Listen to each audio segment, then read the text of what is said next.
We're glad you're both here. Let's begin with last week, President Uhuru Kenyatta declined to assent to the bill on retirement parks. His argument simply is that Raila and Kalonzo are still active in politics. I'll begin with you, Senator. Your thoughts on that?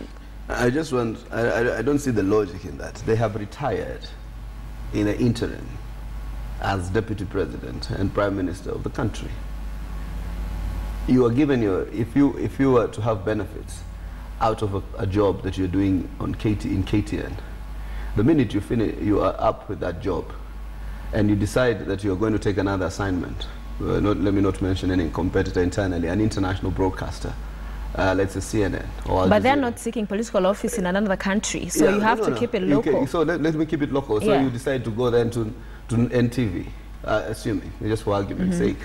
It does not mean you lose your benefits in KTN. So I think that whole idea is totally hogwash. So are you saying the thing is, assume they go into the 2017 elections, which they are going to go and into, win, and they win.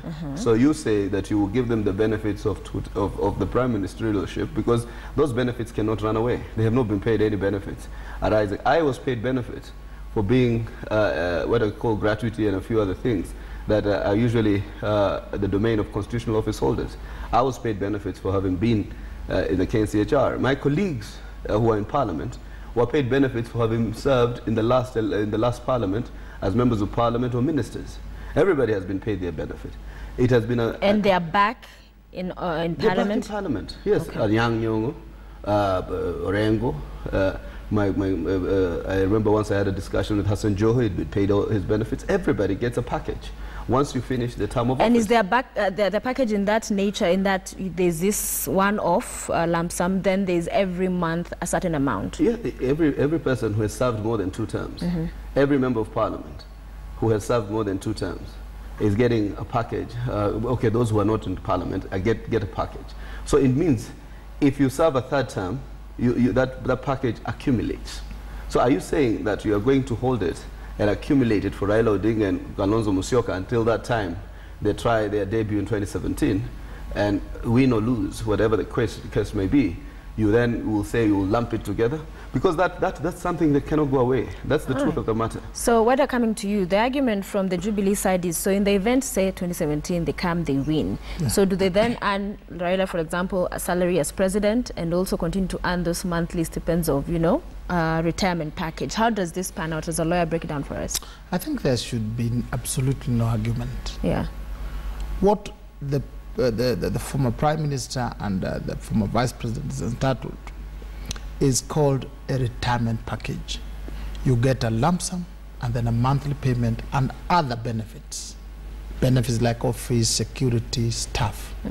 It is pegged on the basis that you have retired. That is what Kibaki is getting. And it will come when you retire. You get it? Yeah. I don't think even Mheshimiwa Raila Odinga would have the courage to receive that money. If he looks at this content, he would say, look, I'm still active. Even the MPs, the MPs who have served for 2 terms, they'll be entitled to retirement pension. But that is when they are actually retired or out of Parliament. So this argument being politicized over a very minor thing, is it for political mileage or what? I think the President was right to the extent of saying they're still in politics. What I thought the Parliament should have done, because I think Parliament is creating this, they would have said, look, immediately you retire, when you retire, you start getting it. And then it is Raila Odinga who says, I'm now ready to get it, or I will not get it for now. I don't think we should be, as a country, engaged in this when it comes to Raila and Kalonzo. Let some degree of honesty also come up so that we move forward. If they want it, if they want to eat the retirement package, you are retired, you are getting a lump sum, then you are getting a monthly stipend, then you are getting all those, and you are still using them to run around. Let them say so. Then we say, look, mend the law so that as long as you have held an office, you are given a package, call it retirement or send. What Senator is saying, there's a difference between a send-off package. If you take like the CIC members, Constitutional Implementation Committee members, they are now going to get a send-off package. So different send-off and retirement. Retirement means you're off of it completely. You may engage even in the MPs areas. When they leave, normally even a one-time MP, they are given a send-off package. But now these people are confused. When it comes to Raila, we have to confuse things. What's wrong with that? Briefly. You see what happens is you have to realize this was a bill that was passed in Parliament.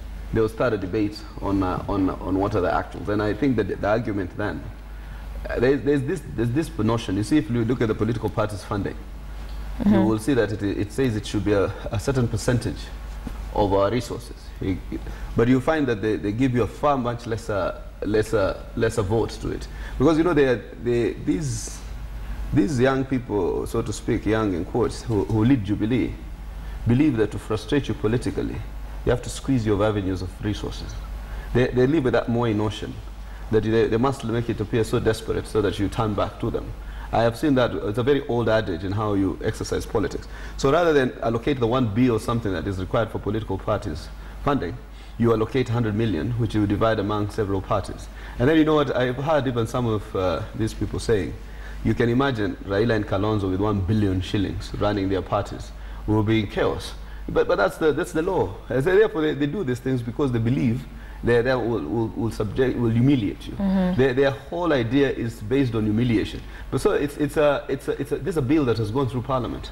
All the necessary ventilation, which was passed bipartisan, all the necessary ventilation, and everybody acknowledged that one day you shall be vice president. It might not be your climax. Okay, granted, but what do you say to what he's saying?